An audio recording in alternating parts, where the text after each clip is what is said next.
Olá, nós vamos falar aqui nesta aula sobre o problema de localização de facilidade, que é um problema que é muito importante e que tem muitas aplicações. Esse problema, ele é chamado em inglês de Facility Location, tá? E qual é a definição desse problema? Eu tenho demandas por algum serviço, por algum produto, como por exemplo aí nesse slide, eu tenho demandas de vários bairros de uma cidade por hospitais. Então, eu tenho 3 bairros ali, cada um com um número de residentes, e eles precisam de um hospital. Bom, e aí o problema ele está em que local eu vou instalar esse hospital. Então, tem as demandas e eu quero escolher em qual local eu vou atender essas demandas. Aqui no caso vai ser um hospital só, em qual local, mas podem ser demandas que tem vários locais que podem atender essas demandas e eu vou escolher um grupo de locais para atender essas demandas. Bom, então esse exemplo aqui, eu quero saber onde que eu vou instalar o meu hospital. Eu posso pensar, por exemplo, em instalar perto de onde tem mais residentes. Aí no slide eu tenho mais casas, eu vou instalar o hospital perto de onde tem mais casas. Eu posso tentar, de repente, instalar no local que é mais barato, que o custo do metro quadrado seja mais barato, e assim eu tenho um custo menor para fazer o meu hospital. Eu também posso pensar em instalar numa localização para ter uma distância igual para todos. Bom, qual é a melhor solução? Não há melhor solução. Isso vai depender do que a gente considera como custo. Por exemplo, se eu quiser fazer mais pessoas felizes, talvez seja mais interessante eu instalar perto de onde tem mais gente. Se eu quiser me preocupar com custo, eu posso, por exemplo, instalar no local onde o metro quadrado é mais barato. Eu também posso me preocupar com a justiça.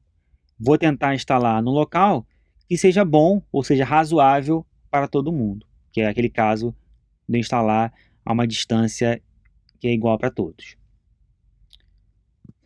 Vamos voltar àquele caso dos D6 e dos PTTs, né? E vamos ver como que esse problema pode se enquadrar também num problema de localização de facilidade. Bom, vamos pensar que a gente tem as mesmas restrições e o mesmo objetivo das aulas anteriores, né? Que é a restrição de capacidade, de tráfego e o objetivo de reduzir o custo.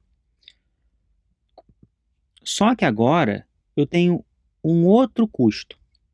Eu tenho o custo de ativar um PTT, ou seja, um custo fixo inicial, que assim não importa a quantidade de tráfego que um DC manda para um PTT, eu vou ter sempre esse custo. Se ele manda 100 GB de dados, ele vai ter esse custo. Se ele manda 1000 GB de dados, ele vai ter esse mesmo custo. Vai ter um custo fixo, além daquele custo variável, que é o custo por byte trafegado. Essa situação que eu tenho um custo fixo e um custo variável, ela pode aparecer em vários lugares. Por exemplo, eu tenho uma lista de livros para comprar, eu posso escolher comprar todos numa mesma loja, comprar em lojas diferentes. Eu vou decidir isso de acordo com os meus custos. A gente sabe que o frete ele tem um custo fixo, né? Quando você compra um livro, você já paga aquele custo fixo. Quando você compra mais livros, você continua pagando aquele fixo, mais alguma coisa variável. Isso vai depender, lógico, do peso dos livros, de quantos livros você tem, etc. Então, eu poderia comprar a minha lista em 2 lojas. Isso talvez vá me dar um custo de frete maior do que eu só comprasse numa loja só. Essa que é a ideia de você ter um custo fixo e um custo variável. Ou seja, a ideia de eu ativar uma loja, entre aspas, sempre quando eu comprar alguma coisinha nessa loja, eu já vou ter aquele custo fixo de frete. E aí é isso que a gente tem que considerar no nosso modelo. No caso dos PTTs, o custo variável é o custo do tráfego de dados, como a gente já viu nas outras aulas. E o custo fixo pode ser várias coisas também, mas pode ser, por exemplo, o custo para a empresa instalar a conexão física do seu centro de dados até o PTT. Tem muita empresa que tem que instalar algum equipamento no seu centro de dados para poder fazer a ligação com o PTT. Então, seria o custo fixo, que é independente do custo variável, que é o tráfego de dados em si, mas é aquele custo que você paga para instalar. Então, se tiver o caso, por exemplo, que tem um PTT que eu vou enviar pouquíssimos dados, pode não ser interessante para o meu data center fazer a instalação. Então é melhor, às vezes, ao invés de mandar para 2 PTTs o meu tráfego, seja mais interessante só mandar para um, por exemplo. É isso que o nosso novo modelo, que a gente vai formular a seguir, vai tentar capturar. A gente tem um custo fixo e a gente tem que considerar esse custo fixo agora quando for escolher o nosso PTT. Bom, então só relembrando essa formulação que a gente já viu várias vezes, que é aquele problema dos D6 e dos PTTs sem o custo fixo. Eu quero escolher a quantidade de tráfego entre cada DC e cada PTT. Eu tenho um conjunto de D6, tenho um conjunto de PTTs e tenho aquele custo, que a gente está chamando agora de custo variável, que é custo por gigabyte, que eu envio do DCI para o PTTJ. Cada PTT tem a sua capacidade e cada DC tem a sua demanda de tráfego. Agora, quando a gente está falando de localização e facilidade, faz sentido a gente falar desse nome demanda, que vai aparecer em muitos problemas de localização de facilidades, ou em inglês, de Facility Location. Então, esses parâmetros e essas restrições vão continuar os mesmos, tá? Porque a gente ainda tem a restrição de capacidade, ainda tem restrição que a gente tem que escoar todo o tráfego, mas novos parâmetros vão aparecer. Bom, esses novos parâmetros vão ser relacionados ao custo fixo do PTTJ. Então, eu tenho parâmetros FJ que representam o custo fixo do PTTJ. O custo de ativar o PTTJ, o custo de instalar uma conexão entre o meu DC e o meu PTT. É isso que é o custo fixo. E eu também vou precisar de novas variáveis de decisão. Então, eu vou ter essa variável binária YJ que vai dizer o seguinte: se o PTTJ é ativado ou não. O que é um PTTJ ativado ou não? É um PTT que vai receber tráfego de algum DC ou não. Então, ela é uma variável binária, a gente representa dessa forma. Se for zero, quer dizer que esse PTT não está recebendo nenhum tráfego. Se for 1, quer dizer que algum DC está mandando tráfego para ele. Tá? Se algum DC do meu cenário inteiro estiver mandando tráfego para o PTTJ, esse YJ vai ser igual a 1. Ele é um custo fixo. Assim que ele é ativado, ele vai ser considerado. Então a gente tem que pensar agora numa nova função objetivo. Essa nova função objetivo, ela vai continuar considerando essa equação que a gente vê no slide, de custo variável, mas agora ela vai ter o meu custo fixo, que é a variável y vezes o parâmetro f. Então, o que acontece?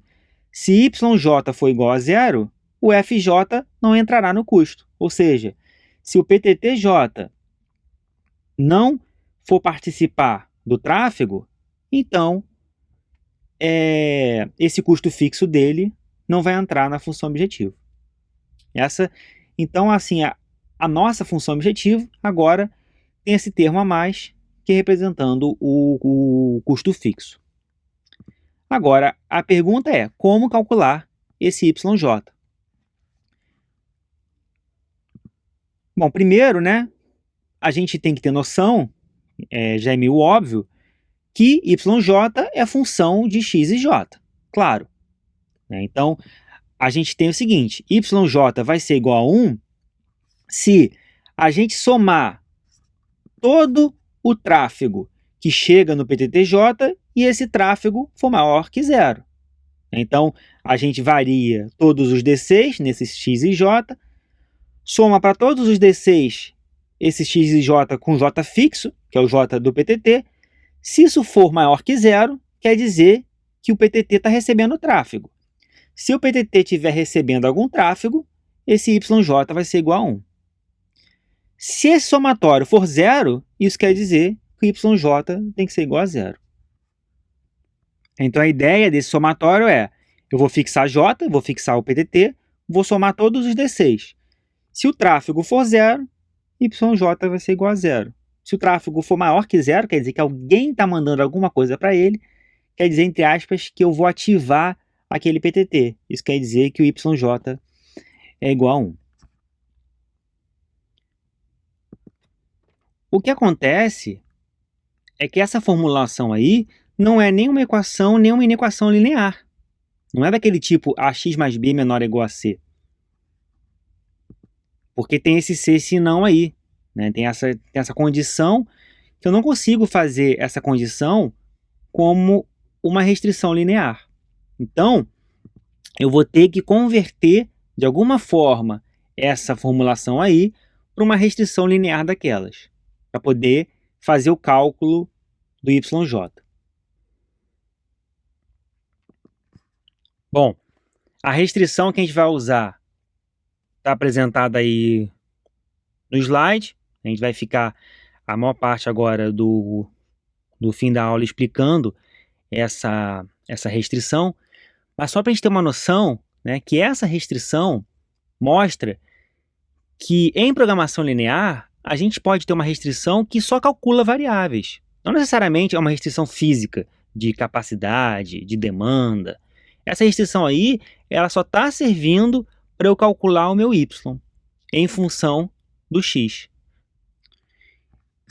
Então a gente pode ver nessa restrição aí que tem o yi, tem o x e j, e tem esse m aí. Esse m a gente vai falar mais sobre ele, mas a gente tem que ter em mente agora que ele é um valor muito grande. Vamos pensar como um valor muito grande para facilitar a nossa discussão. E a melhor forma da gente entender o que essa restrição está fazendo é pegando um exemplo. Então vamos pegar um exemplo específico para a restrição j igual a 2, para o PTT2, por exemplo. Vai ser essa restrição que a gente está mostrando em vermelho aí no slide. A y2m menos o somatório de todo o tráfego que chega no PTT2 é maior ou igual a 0. É isso que essa restrição está dizendo. Vamos ver mais um pouquinho sobre esse exemplo. Então, vamos supor que a gente tenha aquele caso lá que a gente teve na introdução, com 2 D6 e 3 PTTs. E uma das soluções do problema é essa que está mostrada no slide. Que eu tenho 1 GB do DC2 para o PTT2, 4 GB do DC1 para o PTT3 e 2 GB do DC2 para o PTT3. É uma das soluções viáveis do nosso problema, por exemplo. Como que essa restrição vai se comportar para essa solução específica? Bom, a gente sabe que o PTT2 está recebendo algum tráfego. Se ele está recebendo algum tráfego, o Y2 tem que ser igual a 1. Por quê? Ele foi ativado. Diferentemente do PTT1. O PTT1, a gente vai ver mais adiante, ele tem que ter o Y1 igual a 0, porque ele não está recebendo tráfego algum. Mas vamos ver o caso do PTT2. Bom, esse somatório aí, como eu já falei, é o somatório de todo o tráfego que está chegando no PTT2. Por quê? Eu estou fixando o PTT e estou variando os D6, por todos os D6 do nosso cenário. Esse somatório, como a gente pode ver pela figura, ele é igual a 1. Então, se a gente reescrever essa restrição, a gente vai ter essa inequação aí que está em vermelho. Y2m menos 1 maior ou igual a 0. A gente reescrevendo de novo, vai dar y2 maior ou igual a 1 sobre m. Ou seja, agora eu tenho uma restrição para y2 e é o cálculo do y2 de fato. A gente sabe que o y2 é ou 0 ou 1, que é uma variável binária. Então, a gente tem que escolher y2 igual a 0 ou y2 igual a 1 para respeitar aquela restrição de y2 maior ou igual a 1 sobre m. Supondo que m é um valor muito grande, como eu já falei, vai acontecer que a solução viável para essa restrição é y2 é igual a 1. Ou seja, se m for muito grande, vai ser y2 maior ou igual a 0,001, por exemplo. E aí, entre 0 e 1, qual é a solução que torna essa restrição verdadeira? É y2 igual a 1, porque y2 igual a 0 não ia ser viável naquele caso. Agora, a pergunta, eu falei que o m é grande, mas por que ele tem que ser grande? Vamos ver um exemplo que vai ficar bem claro por que esse valor tem que ser muito grande. Vamos supor, no exemplo do PTT3, tá? Esse PTT que está recebendo o tráfego do DC1 e o tráfego do DC2, vamos supor que nesse exemplo eu tenha m igual a 2, e aí eu vou ter essa inequação que está aí em vermelho, 2y3 menos o somatório de todo o tráfego que chega no PTT3 é maior ou igual a 0. Esse somatório, então, vai ser igual a 6. Por quê? Porque o tráfego que chega no PTT3 é a soma do tráfego do DC1 com o tráfego do DC2, que é igual a 6. Então, a gente pode reescrever a restrição dessa fórmula, y3 maior ou igual a 6 sobre 2. Então, y3 maior ou igual a 3. Bom, aí a gente tem um problema. Por quê? y3 ou é 0 ou é 1. É uma variável binária. Como que ela pode ser maior ou igual a 3? Nesse caso, essa nossa restrição é inviável e aí o nosso problema se torna um problema inviável. Ou pelo menos essa solução que eu mostrei para vocês se torna uma solução inviável. E de quem é a culpa disso? A culpa é do m igual a 2. Então, como escolher um m que é grande o suficiente para não ter aquele problema que a gente viu anteriormente? Óbvio, a gente pode pegar e chutar um valor de m muito alto, m igual a 1 milhão. Talvez, para o nosso caso aqui, iria funcionar. Mas, em alguns problemas, m igual a 1 milhão pode não ser grande o suficiente ainda. Então, vamos tentar entender como a gente escolhe o m correto. Bom, se a gente for reescrever a restrição para o PTT3, a gente tem essa inequação aí que está em vermelho. y3 maior ou igual ao somatório de todo o tráfego que chega em 3 sobre m. E aí, como que a gente escolhe esse m? Bom, vamos escolher o m para impedir que esse termo circulado aí seja maior do que 1. Se a gente impedir isso, a gente consegue garantir que o m é grande o suficiente. Para não ter aquele problema do y3 ser maior ou igual a um valor que é maior que 1, que é impossível, já que o y3 é ou 0 ou 1.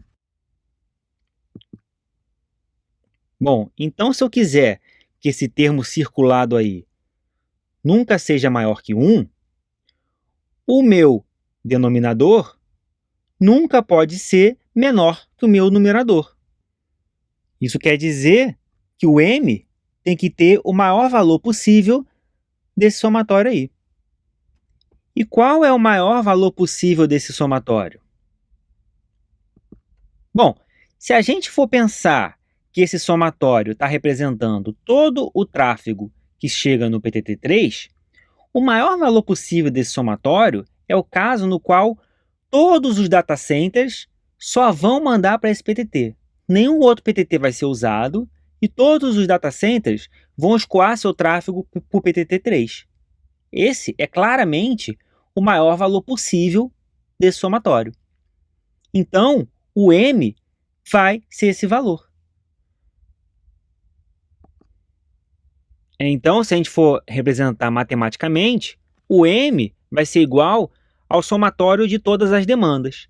Se a gente colocar o m sendo igual ao somatório de todas as demandas, ou seja, para esse caso aí do PTT3, é o maior somatório possível desses x e 3, que é a mesma coisa que todos os data centers mandarem tráfego só para ele, é o maior valor possível que pode ter. Se eu fizer isso, eu nunca vou ter aquele problema de eu ter uma restrição que é inviável porque ela é maior que 1. Isso serve também para todos os outros PTTs. Por quê? Para qualquer PTT, seja PTT 1, 2, esse somatório dele, o maior valor possível é se eu somar todas as demandas dos data centers. Por quê? Não tem como o PTT receber mais tráfego do que o somatório de todas as demandas lá da minha rede. Então, eu posso colocar seguramente o M sendo o somatório dessas demandas. Nesse caso aí dessa figura seria 7, né, porque o DC1 tem uma demanda de 4 e o DC2 tem uma demanda de 3. Se eu botar o M somando todas essas demandas, eu consigo ter sem problemas o meu valor de M grande o suficiente. Então, se a gente for reformular aquela restrição que a gente tinha botado aquele M grande, a gente pode representar dessa forma aqui embaixo. A gente substituiu o M pelo somatório de todas as demandas. Com isso, a gente está garantindo que o Y, quando ele tiver que ser 1, não vai ter restrição que é inviável para ele. Bom, agora a gente vai voltar à formulação para ver o caso quando o y é igual a 0. Vamos voltar para a restrição com aquele valor de m, que fica mais limpo e fica mais fácil da gente visualizar. Vamos fazer essa restrição para o caso específico do PTT1, que a gente vai ver que é um PTT que não está recebendo tráfego nenhum, ou seja, o y dele vai ter que ser igual a 0. Tá? Então, a gente vai usar essa expressão aí em vermelho. E aí, como eu falei anteriormente, essa figura mostra bem o nosso cenário. O PTT1 não recebe tráfego algum. Então, se ele não recebe tráfego algum, aquele somatório ali em cima, do x e 1 para todo D, ele vai ser igual a 0. Certo? Porque ele não recebe nenhum tráfego. Se ele não recebe nenhum tráfego, se eu for pegar todos os x que são relacionados a ele e somar, vai dar, obviamente, 0. Então, eu posso escrever a restrição como lá em cima. Isso vai dar y1 vezes m maior ou igual a 0. Minha restrição agora de calcular o y vai se transformar naquela ali que eu marquei em vermelho.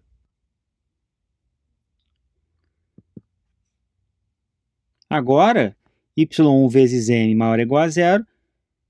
Para isso ser verdade, y1 tem que ser maior ou igual a 0, já que m é um valor positivo. Então, eu estou com essa restrição, que seria para garantir que o y seja 0, quando o PTT não recebe tráfego algum, que é o caso do PTT1.